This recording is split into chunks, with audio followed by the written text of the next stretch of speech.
This session will be moderated by Mr. Rahul Abhenkar.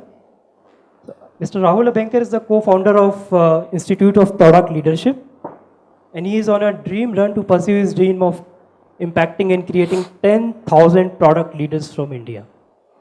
So he's also a great coach and a startup mentor. So without delaying further, let me call upon stage Mr. Rahul to moderate this. Thank you. So how was lunch? Good. That means the panel is going to have a great job of making sure everybody stays awake, right? Because lunch was so good. All right.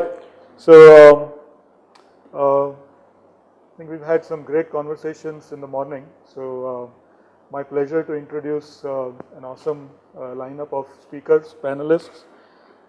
Please join me in welcoming Satish Gidugu. Satish is Chief Operating Officer at MediAssist, and prior to that he was CTO of redbus.in, one of the most transacted websites in India.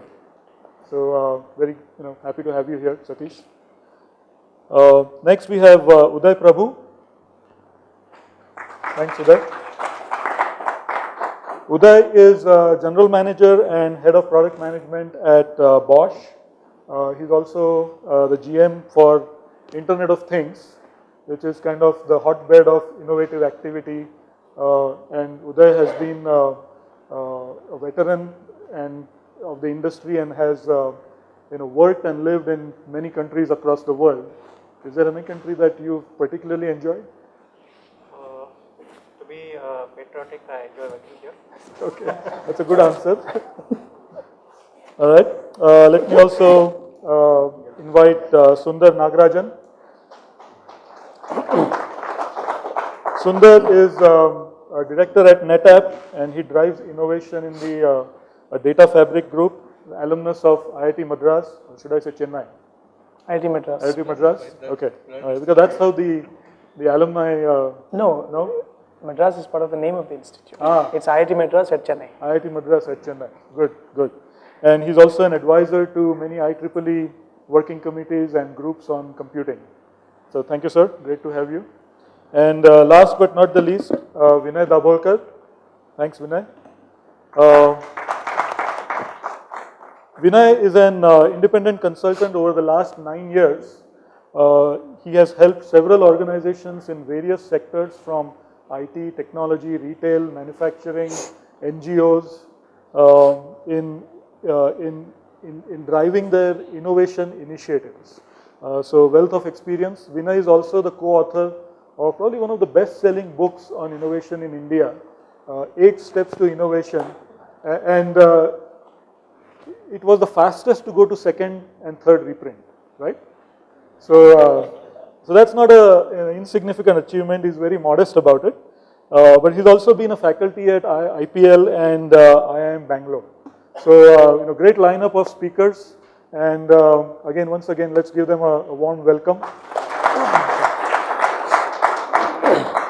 Before we get started, what I would like to do is, I gave a very short introduction, but I would really like for you to give us a perspective of what has been your journey, and getting to where you are, and especially with respect to this topic about balancing innovation in large organizations, which is somewhat your charter. All of you are driving that. So, how did you get to this point, and what has been your journey so far? Start with you, Satish. I'm used to being a last bencher. So, all right.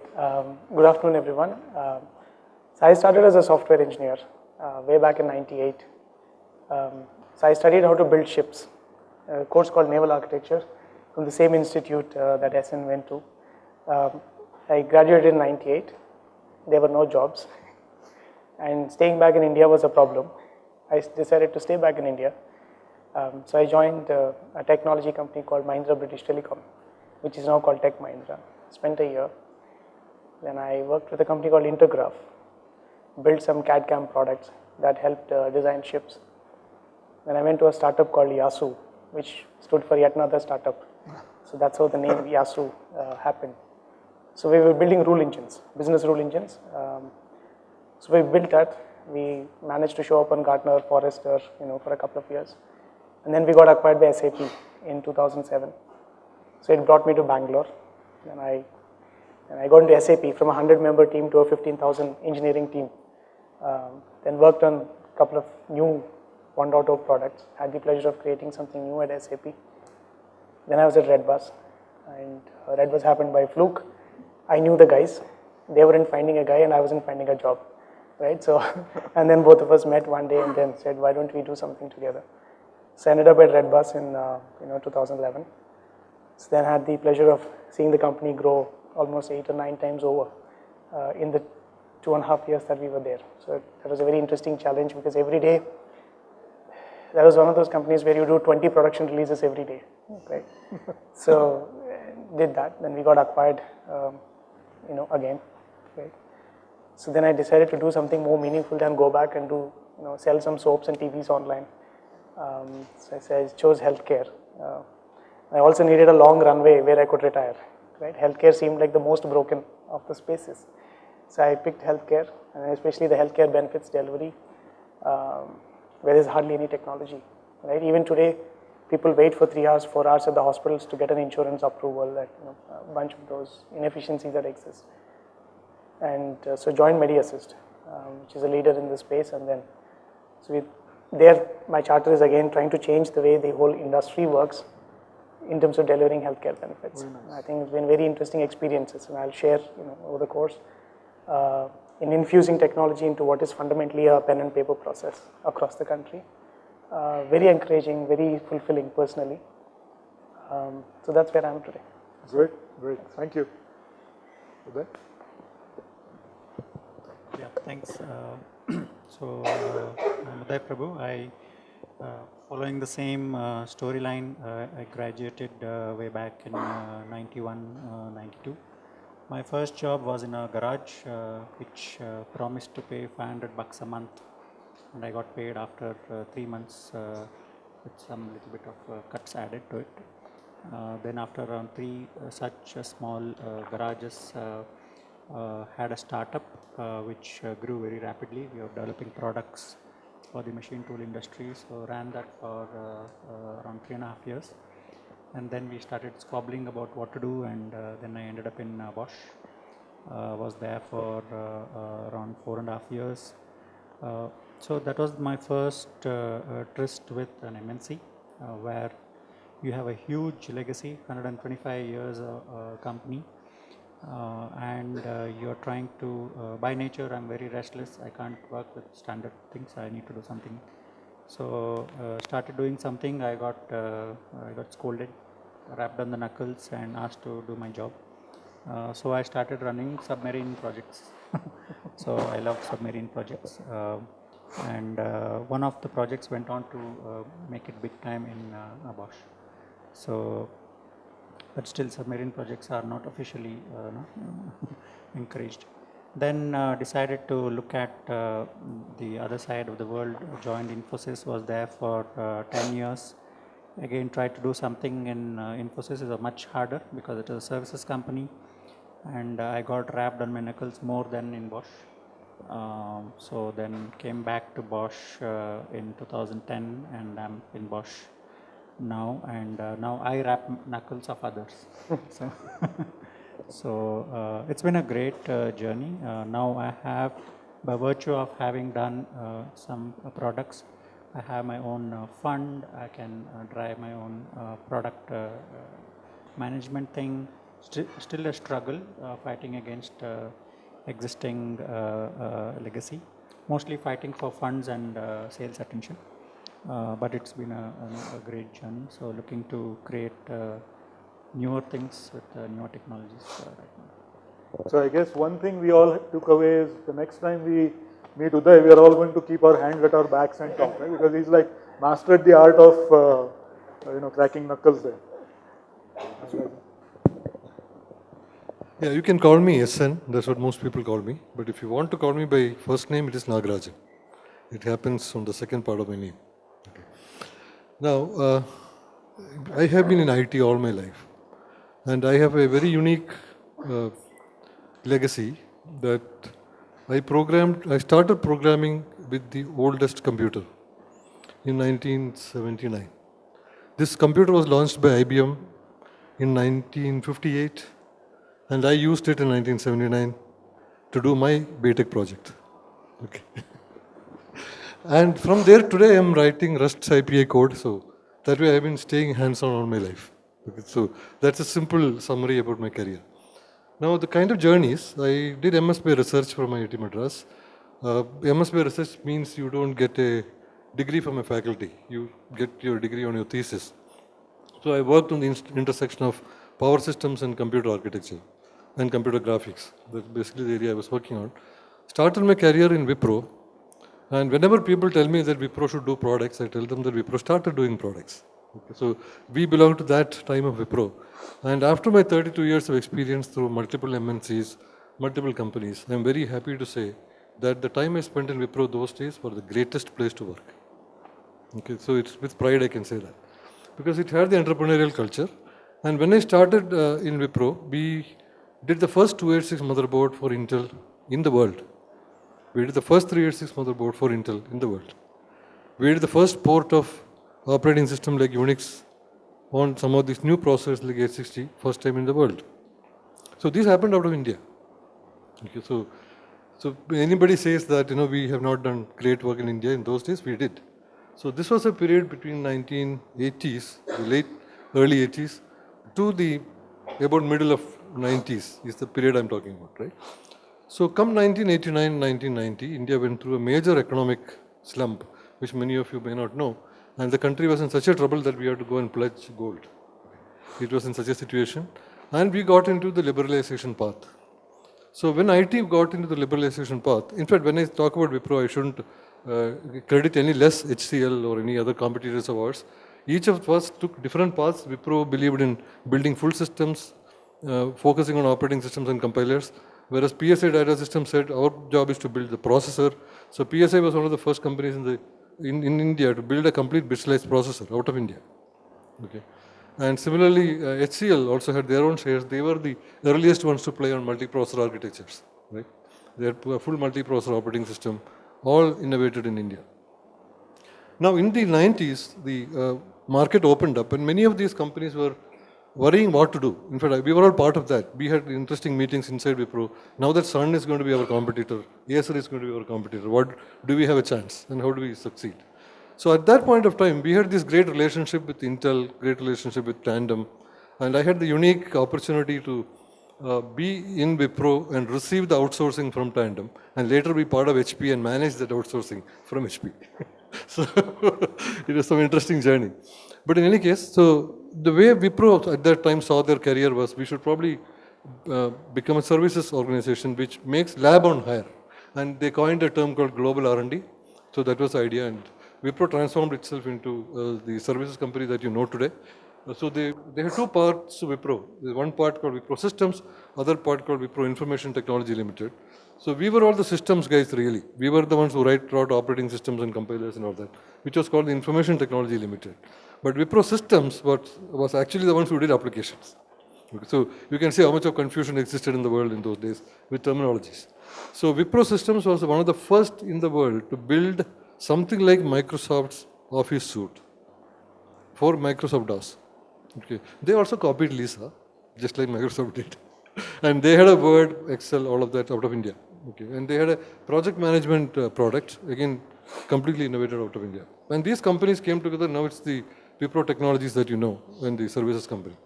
I left Wipro after about 13 years with them because I wasn't too happy with this services model. I worked at Intel, Tandem, and also Xerox as architect on Wipro assignments. So I worked part of those teams and all these companies offered me jobs, as you can imagine. But I decided not to be there but came back to India. And I said, we can do all this from here and we can do international products. So I went to Philips, set up Philips Consumer Electronics Bangalore Center, and became also the interim CEO for the Bangalore Center. And I handed over charge to Mr. Bob Hoekstra, who succeeded me. And then I went to do my own startup. At that point of time, it wasn't that fashionable to say make in India, and nobody understood what I meant. But it was like some dream, some passion inside me that we have to be technology builders out of India, not even product builders. I was perhaps a little immature, perhaps a little naive to do such a big, bold step at that point of time. After 2 years, a lot of personal money loss and some angel investment loss and a lot of pride loss, the startup did not succeed. So I got a job back in HP as a lab director. I was there in HP for overall about 7 years. In the middle, I went to another startup on intellectual property and intellectual property commercialization. That is something I was very passionate about, that we have to own intellectual property in India, and that's when you are a valuable company from India, right? So I went and got that experience. And now I'm in NetApp. I've been in NetApp for about 5 years. I'm still responsible for making products. And as he said, the Data Fabric group is trying to solve an interesting problem of how do you manage data in a clouded environment. So data is the biggest and heaviest piece of the cloud, and that's the area I work in. And in my entire career, the longest serving organization that I worked with is IIIT Bangalore, where I teach computer architecture and operating systems. I do this as a semester course, each year one semester course for the MTech students. That's about me. Thank you.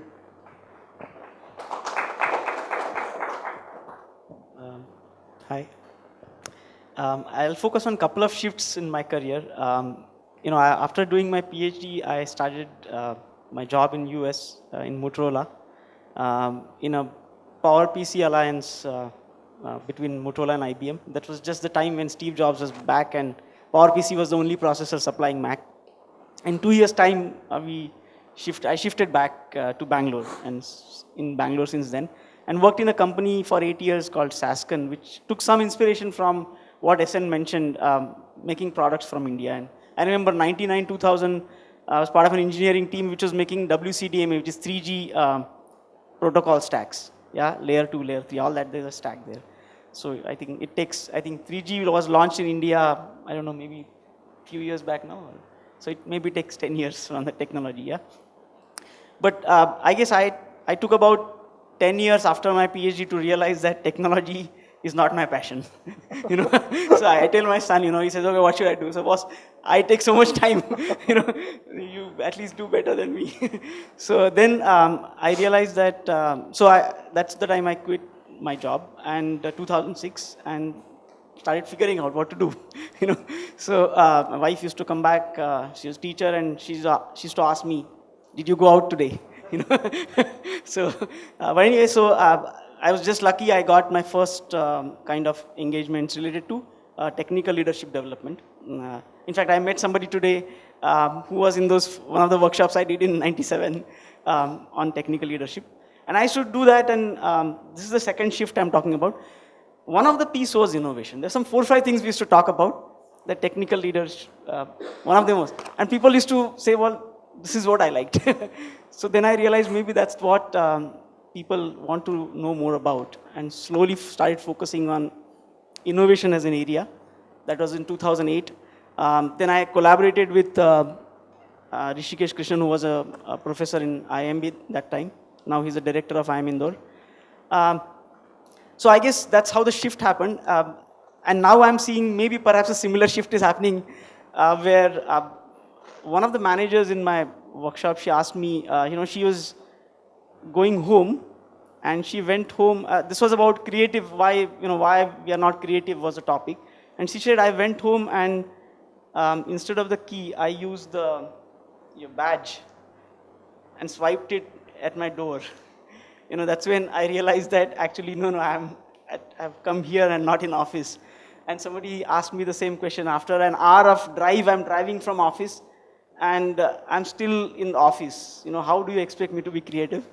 And that sort of triggered, tell me something that I can do so that, my thoughts create some space, and an area that I'm exploring is mindfulness. So I guess it comes about through such questions and triggers, and who knows whether it will be there or not. Yeah, thank you. Here's a guy who has experimented with his career and innovated with his career. So, you guys have heard this many times today. This is your session as much as, 4 or 5 people talking.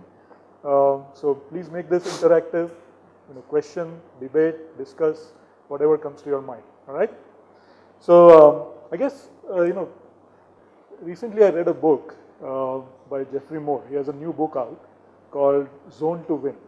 And he talks about what large companies need to do, especially playing offense when they are trying to disrupt the status quo, and playing defense when they are being disrupted, right? And he talks about this crisis of prioritization that large companies have, because whatever resources are available that could be put into a new innovation initiative, there's a lot of opportunity cost to those resources. As the go-to-market and the sales and the marketing guys will provide a high ROI on today's money, right? Instead of 10 years down the road for 3G, right? So with the crisis of prioritization that large companies go through, how do you guys fund innovation in your companies? That's the right person. Yeah, so as you rightly said, the organization is quite large, and it is not always possible that you have a one-size-fits-all process. So in our organization, we have close to 5 levels of funding. So we have the lowest level of funding, which is more like letting people do what they think they are good at. And for example, people are working on projects, and they are expected to work on projects, and but they always at some point in time they would have googled something, or they have gone through some news articles, and they say we want to do something like that. So to not kill their enthusiasm and to just promote and see what to do, we have something called as small innovation budget at that level, where they have to spend time outside of their work. And maybe you will get 10% leeway in your schedule to work on such things. And this is more to promote and give motivation to the folks. And the success that comes out of it is barely less than 0.1%. But it keeps them happy, and you never know what may come out of it. Then we have a second level of funding, which is more organized, has a bigger number. And for that, you have a process of pitching your idea, coming up with a business case, etc., etc. And that is at one organization level. Then you have a India-wide fund, which is much larger. For that, the sales have to commit their interest to sell. Organization has to commit budgets to develop. And then we have at a regional level, which is like one you have at say Bangalore level, one is at India level. And likewise goes all the way to a worldwide level, where we have Bosch venture capital. So you can pitch depending on the size of your idea and the matureness of the idea. Most of it is to do with the maturity of the idea. So, and also to encourage people to fund as much as possible. And the success rate varies. Still, it's a little better than the industry average. It's around 1%. Okay. Perhaps I will add a slightly different perspective. So I would like to say that I am still a fund-seeking class, not a funding class. Okay. Okay. Because I am still a worker. Okay. So I will also try to see that maybe most of the audience here are the fund-seeking class, right? Anybody here is a CEO? Anybody here who is a first-line manager reporting to a CEO? No, if you are not, okay, good, one person. But most of them seem to be not that. See, if you are not the CEO, or if you are not in the first line reporting to the CEO, you are not the funding class. We can have any illusion we want, but the reality is you are not the funding class. Okay. Everybody else is a fund-seeking class, right? So I would try to talk most of my content on fund-seeking class, but I strongly recommend you reading that book. That book is written mostly for managements. Okay, that book is not written for fund-seeking class like us, but it will help us understand the other side of the coin. Please understand there's two sides of the coin, and the prints are different on both sides, right?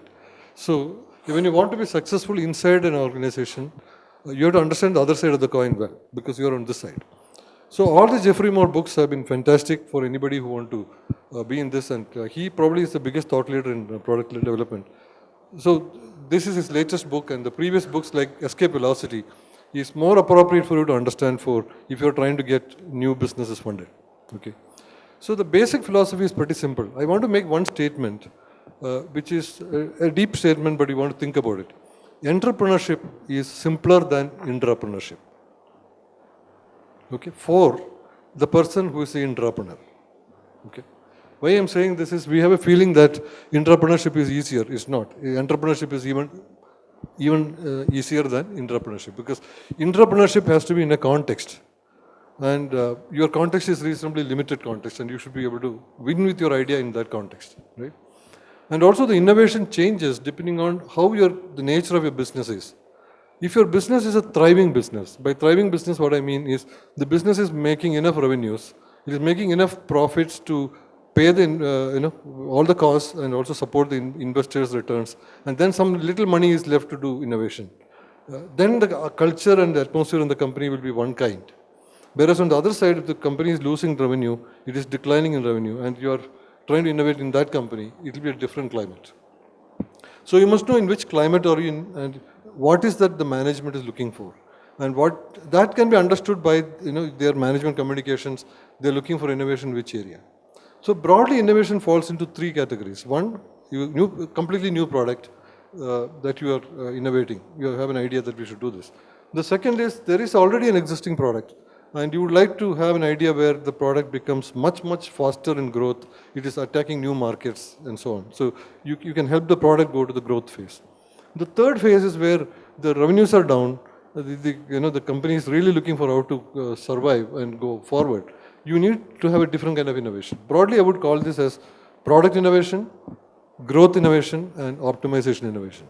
So unless you as a fund seeker clearly know which area you are pitching and pitching the right way, you are very unlikely to be successful. Because I've done many of these unsuccessful attempts. That's why I know how this is. Now I have kind of figured out, I think, on how to do this. But very often it has to be aligned to the corporate strategy. If it is not going to be successful. Okay, great. Thank you. You've worked in multiple environments across many different types of companies. So what is the spectrum of innovation funding that you see? Yeah, so actually that's a good point. Let me just question a little bit of what is, just to create some interest. See, what Uday mentioned was this layered thing, right? You have small thing, it goes up, the size of fund goes up, as well as the stakes go higher.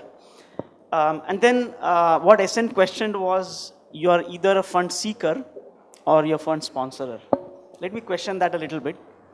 Let's say as an individual, even if I'm doing, let's say, maintenance of a product, the crisis of priority still is applicable to me as an individual, because I'm doing something which is routine, and I may have some ideas which are, I could change some things possibly, at an individual level.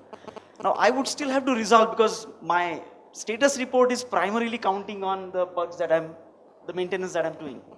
So I still need to, I probably am keeping these ideas aside, but unless I somewhere start, that priority may never get resolved. And that goes on and on, right? So in some sense, a fund seeker at some level is also sponsorer at that level. And that is applicable. Let's take a 4-member team. The manager is doing the same thing. He would also at some level deliver, and that includes all deliveries and maintenance. And there'll be some things where he may be thinking, oh, can I change this architecture? Can I change that? And that's kept aside, right? Now, one place I feel possibly that I feel is one question to ask is, suppose I give 5 minutes a week. I have absolutely busy with my deliveries. I have just 5 minutes. Where can I start? And I feel one good place, at least one option that I've seen sometimes work, is you have a whiteboard. I'm assuming you have a whiteboard. You have many challenges that you're trying to solve. Some of them are improvements. Some of them are some IoT has come and this has come, and does that influence my product? You need to pick one challenge, and that's where you sort of somewhere try to resolve that priority crisis. You pick one challenge and just write on that whiteboard only that challenge, nothing else. So whiteboard, every time anybody comes to your office or cubicle, should just see that challenge statement, nothing else. You are not doing that's 5 minutes. I think what it does though, is anybody, if I suppose it's Rahul's office and I enter and see this, hey, what is this? I'll ask. Oh, he says, that's my topmost challenge. Oh, is that right? Let me tell you what can be done. So free of cost, anybody who is entering is going to get into discussion, free of cost. Then if a junior comes and says, hey, if you say it's a good idea, he'll say, oh, I'll show you a prototype tomorrow. Because it's his idea, he might give you a prototype tomorrow, free of cost, right? I'm saying that can be a start. That may be the first level that you may go to Uday for first level of funding. Yeah. So I'm just saying it may be one way to solve this up. I think one point I would like to talk about fund seeker and giver is that fundamentally the person who is coming up with the idea has to own the idea. When we say own the idea, he should treat it like his own baby. And if he really believes in that product, he will do anything and everything possible for the product to succeed. In my case, like I was saying, when I was getting my knuckles wrapped in Bosch long time back, 97, 98, I went, asked for funds, didn't happen because no, we are not doing such things here now. So what I did is I started putting my own money into it. Right, because I really believe this will come out and will solve some problems. So I pumped some money into it. I built some prototypes, did all submarine work, and then now I said, okay, now I have a prototype. Let me go and ask for funds. Again, I got my knuckles wrapped. I said, why did you do all this? We told you not to do this. So then I was like a little puzzled. Then I thought maybe I need to do something different. So the next time the customer, in this case it was Mahindra, I snuck up to him and took some 5 minutes of his time and showed it to the customer directly. And it went to Mahindra management, and Mahindra management talked to Bosch management, and then overnight, within a space of a week, I had 50 lakhs of funding. So I strongly suggest people who have ideas that you have to take it forward. If you believe very strongly in it and you have data to support that this product is going to work. Within the company, you have to make all the efforts possible legally and off the record illegally. But if it is not going to happen in the organization, and if you still strongly believe in it, maybe you should take it outside. Because the product is going to depend on you. You have to solve all the problems for the product to succeed. So let me give you a few clarifications based on their debates. It will be interesting to look. So first of all, you notice that he became an entrepreneur suddenly. He put his money, he says. That means he became an entrepreneur. So entrepreneurship is easier, as I told you. Right? So do entrepreneurship and then you go back. If you can afford to put the money, great, fantastic. But sometimes that product that you're building may not have that kind of money. That's number one. The second thing he said is he made his customers speak to his management. And that's how this loop closed. That's exactly the point, because when you have the management alignment, it will work. So you have to create that management alignment, either by talking to customers, selling your idea, whatever. But the fundamental is working code speaks much better, or a working product speaks much better than PPTs. Right? So build something. Never come to somebody with a PPT saying that this great thing will change the world, but come with something that works. Let's take a question. While we are on the concept of funding, can you hear me? Yeah. We can hear you. Okay. While we are on the concept of funding, we are seeing a lot of companies like Flipkart, Myntra, Jabong, who get funding in terms of billions. All that they do is give discounts to the customers, pass on the money, spend all their funds in marketing, and at the end of the year, they actually report losses. So how do you think this works, and they still get the funding? Do you think this is long-term sustainable?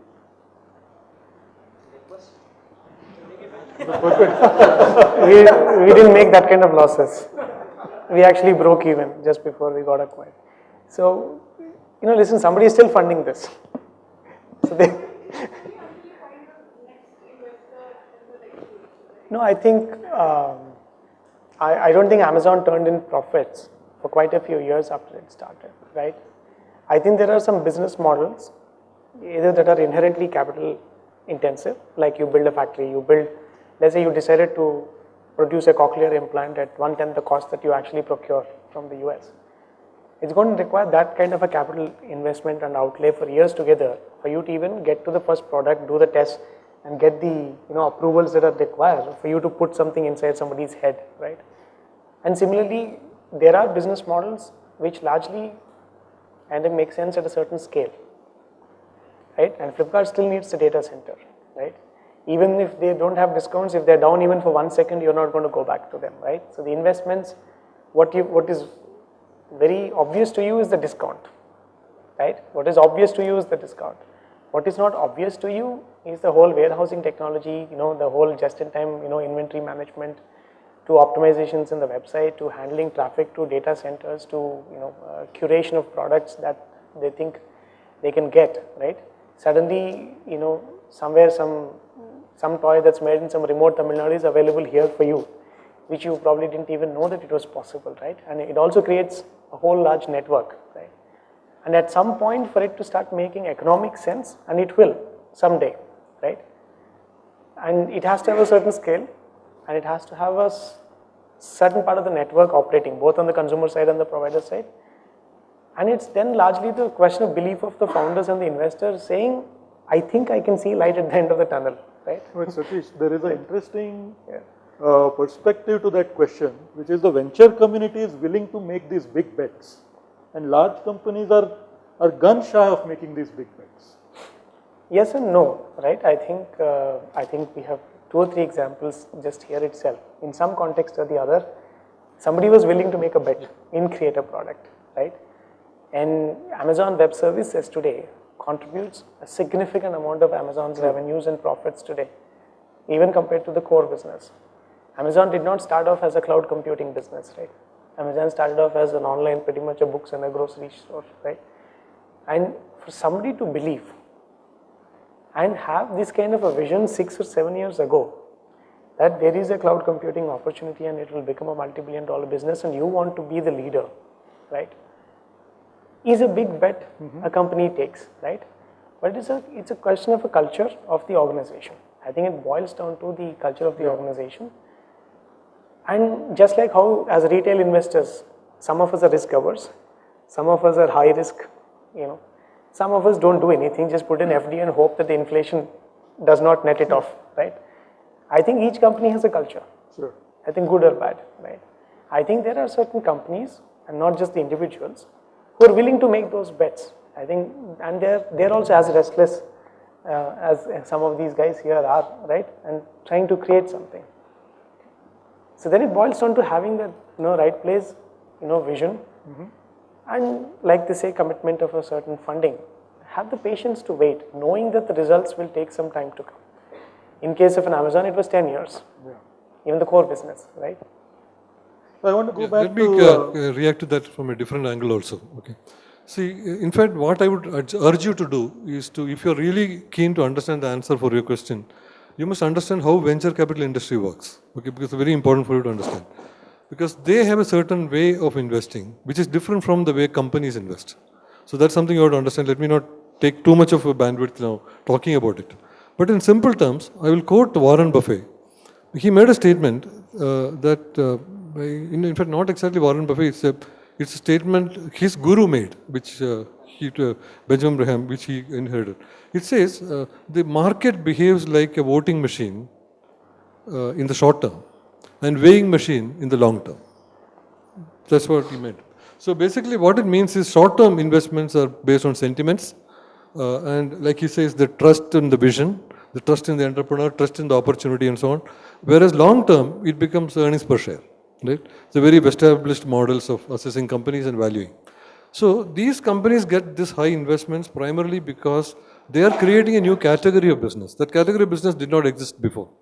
They are disrupting completely, they are creating a new category of business, and therefore they are able to convince the investor that this kind of a future is possible. Okay? And it is not done just by talking. There are a lot more data crunching happens, a lot more other details happen. Based on that they do it. But in the long term, it will be the weighing machine that will kick in.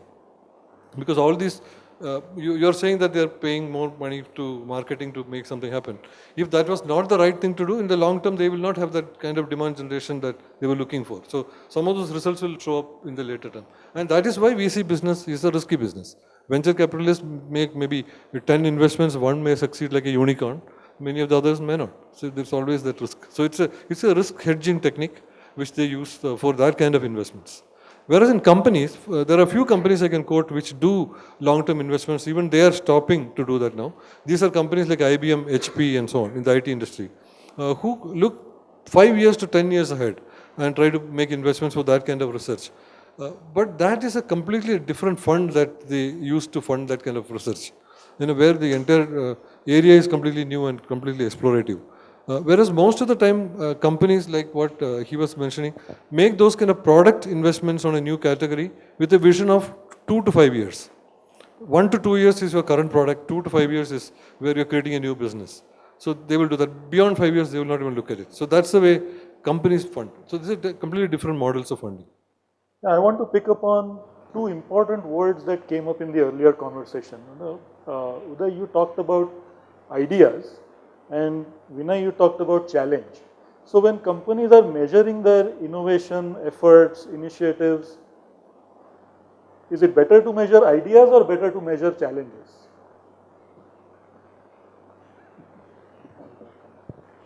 So I feel that, when you have measurements, you can broadly classify them as into two categories. One is lead indicators and lag indicators. Lag indicator, the ultimate lag indicator SN mentioned is earnings per share, or equivalent, profits. Did your idea finally generate revenue or profit? But usually for non-trivial ideas, that's probably talking about years, right? So while that's an important metric to have, you need to have lead indicators. And, I would say first question to ask is, how are you resolving crisis of priority? What's the lead indicator? To me, a good lead indicator is what I would call curiosity stamina. Curiosity stamina is very simple. I ask this question, how long do you stay with the problem statement? And typically people answer 2 days. Okay, because third day next problem comes and this problem goes away. Okay, so and that can, of course, that's resolving something small things. But for any non-trivial challenge, that stamina has to be in months or if not years. Yeah. So that's a lead indicator in some sense, and that's an indicator also if you're at least trying to resolve crisis of priority. Because if that challenge remains there, which means you are saying that's my focus. Otherwise, you are going to have like plate full of problems every day. So that's so I would say you need to have. So I would say prototyping is another. So one of the things we use in the book is velocity, right? You have pipeline as ideas, challenges and all that. You have a velocity indicator, which means are they moving forward? And the one indicator is prototypes, like Uday mentioned. Do you have demos to show or code to show, right? Or the other indicator for velocity is champions in the system. Is there any senior manager in the system who has taken saying like, this is worth solving. I want to sponsor if somebody comes up with a good idea, right? That's an excellent measure. And if there is no champion in the system, then there's a big trouble really. How far can you jump? Yeah. Yeah, I think the concept of measurement creates a lot of fun in the organization, because when you're at the beginning of the year you set goals. You say, okay, you set a goal, number of ideas generated. People are extremely happy because all the insane ideas that you come up in the bathroom, in the pantry, everything starts listing down. Next year you realize that, okay, I screwed up on that KPI, let me modify it a little. Ideas which make revenue, nobody signs up for that. Okay. Then you started putting ideas which follow a certain gating process. So that is still sticking around. So if your ideas cleared gate 1, gate 2, gate 3, if you pass gate 3, then you get some benefits and things like that. So moment you bring measurement into innovation, it's actually good fun. I think let's take a question here. Hi, I'm Payal. I have a question that we have to apply innovation, but what's your recommendation to apply that on the legacy product or applications which are running quite stable environment in industries like banking, finance and insurance?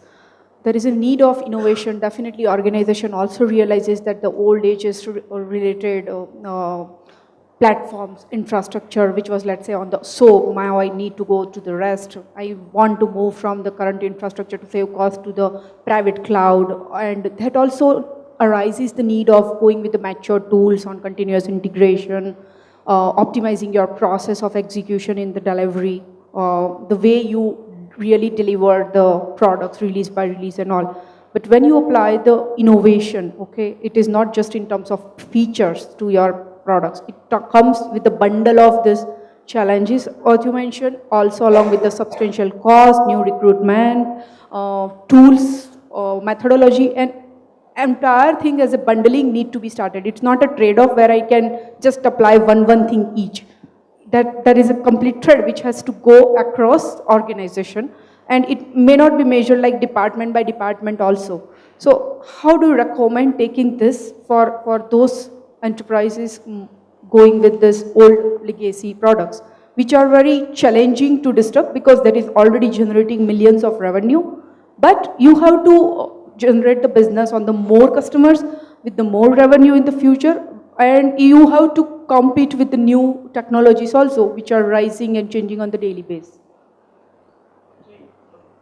No, I have the story which Satish told me. The healthcare industry which migrated, just now you told, right? They migrated from using online stuff.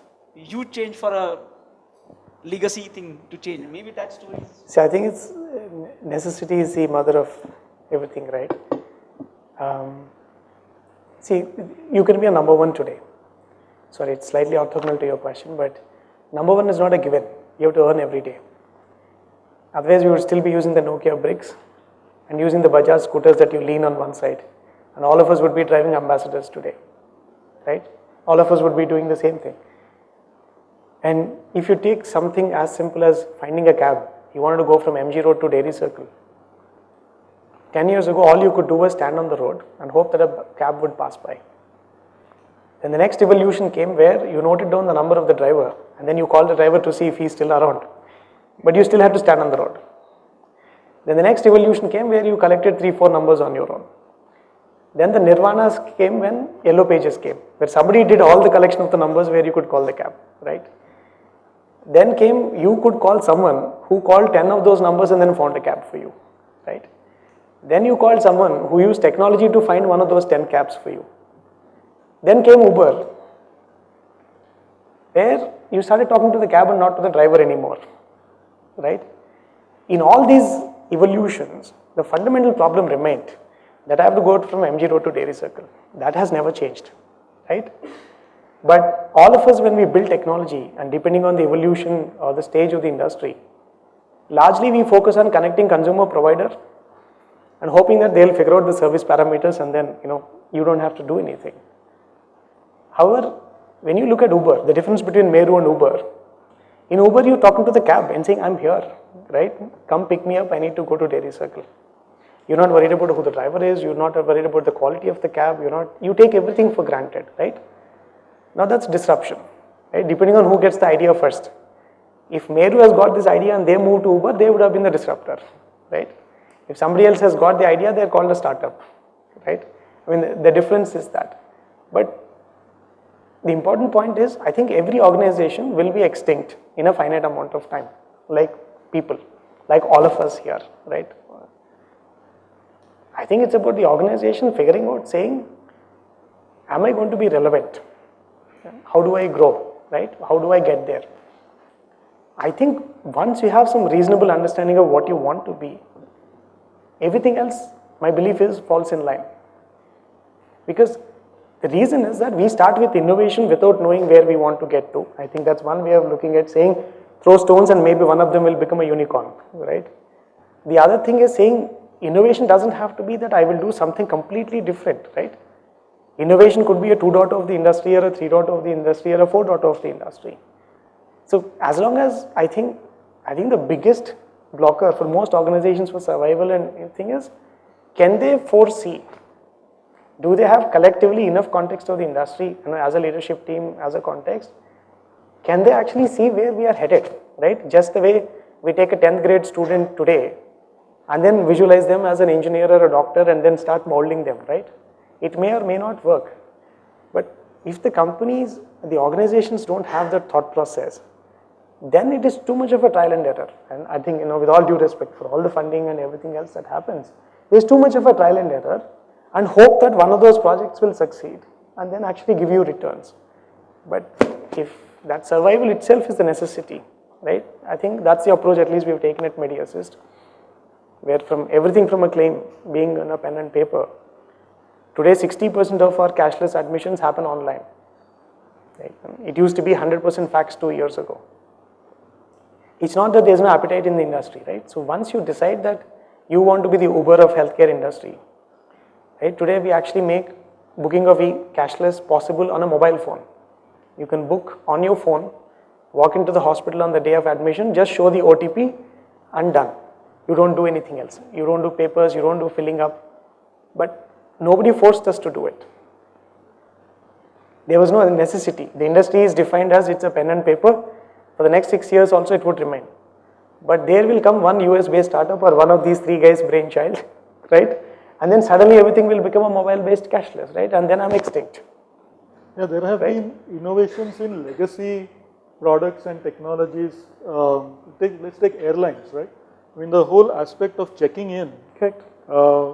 Paper-based check-in went to web-based check-in. Now we can check in from our phone, right? So understanding the different waves of technology that are impacting the legacy-based workflow or processes is. I think finally to answer your original question, it's not the technology that is complex. It's not the process that is complex. It's not the people change that is complex.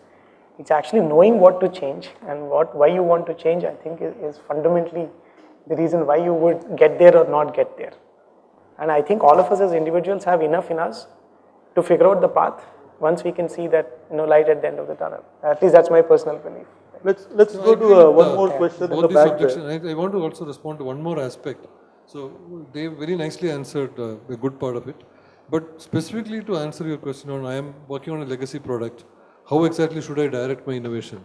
The way to think about it is like this. If your innovation is driving revenue, okay, that is the kind of innovation they're talking about. That is, the problems remain the same. So can I address the same problem in a more efficient way and more interesting way because I have new technology? Therefore, I can get new revenue opportunity for the product. That is one kind of innovation. The other kind of innovation in a legacy product is, this product is anyway legacy. This is not going to create any new opportunity for the revenue side. But can it create cost savings for us? There's another way to think about it. That is, my revenues are declining, there's no way I can increase my revenue in this product because the product has come to a stage that it is on the declining phase. Then you say, can I make significant cost savings by introducing new technology? So that my profit wedge happens. That is, the distance between my cost and my revenue is high. So typically what I would say to think about this problem is, either you are saving cost or you are adding to revenue. If one of the two is not happening, it's probably not an innovation. Very good. Let's go to, she had her hand up. Can we get the mic to her? We have a mic. Can I borrow? Yeah, let's. Good innovator in an established organization where there are enough eyes looking at why the person is not doing all the things which everybody else is doing, while you're convinced that what he's doing is going to add value to the company, if not short term but long term. So the question is, how do you protect? How do you nurture a good innovator in an established organization? Yeah, I think, like I said, if you look at it from not using his words, fund giver concept, you need to be able to give enough chances and opportunities for anyone in the organization to come forward with an idea, right? So you really don't know whether that fellow's idea is good or bad, but you give them opportunities, space, effort, luxuries and things like that. And once the idea surfaces, the organization should have the capability to take that idea and put it into like an incubation center where you feed them a little bit more. Like I said, different levels of investment is necessary. So this is from the company perspective where you nurture, provide enough infrastructure to happen.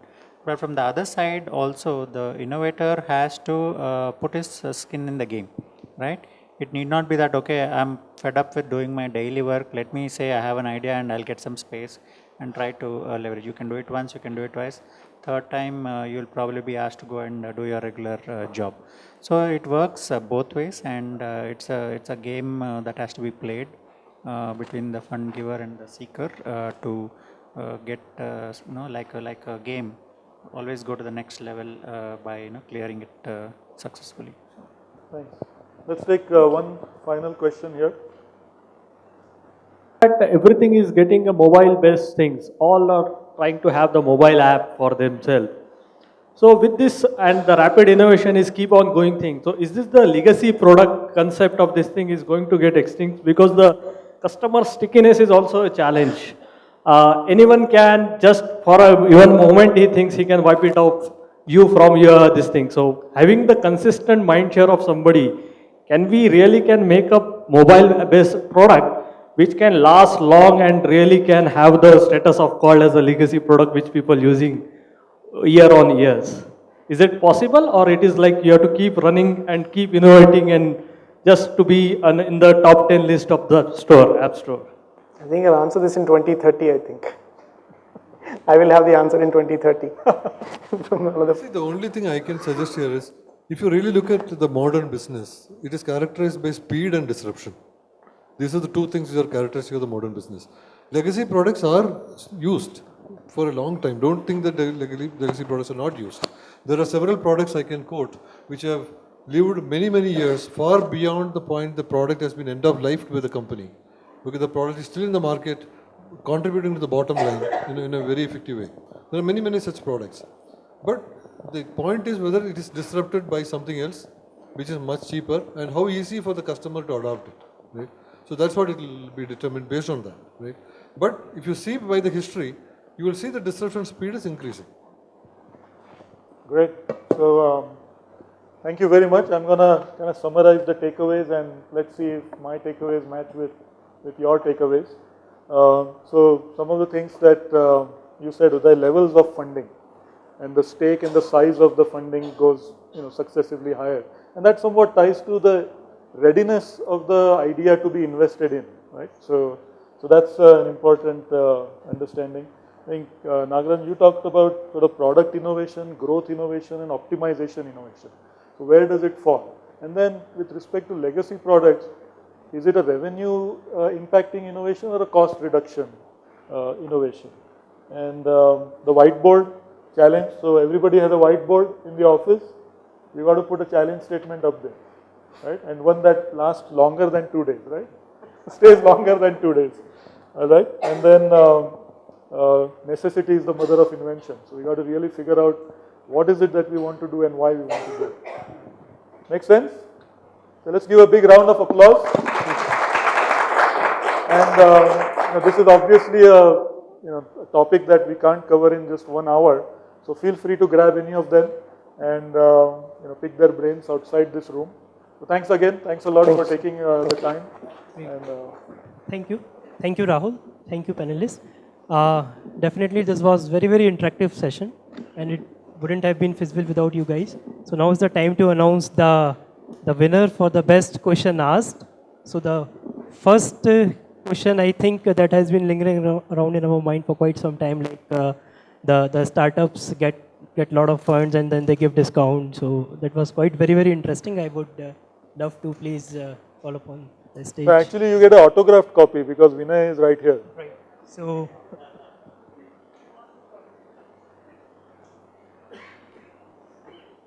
would you like to tell the name? Archana.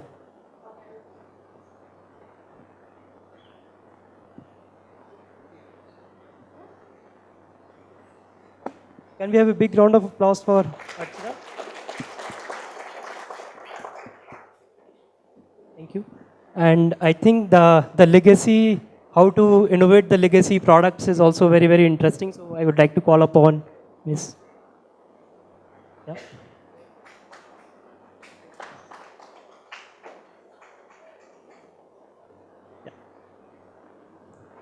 So you, Payal. So big round of applause for Payal, please. So from Product Leaders Forum, I would really love to thank dear panelists for a wonderful session. And I would request Rahul to please hand over a token of appreciation to the panelists. Thanks, Satish. Thank you very much. Thank you. Thanks so much. Thank you very much. Thanks. Thank you, sir. Thank you. Mr. Vinay. And the last one, successive, the volume of clapping is going down. Thank you. And one round of applause for all the panelists. And thank you, Rahul. This is from Product Leaders Forum for a wonderful moderation. Thank you. Thanks. So we have lot much to catch up on. There are another sessions going in different tracks. So I am sure you would be interested in one of those. There are Mentor Connect sessions going on. So please feel free to catch up with the information outside or at the info desk. By the way, there's a best tweet award towards the end of the keynote. So keep tweeting. Thank you.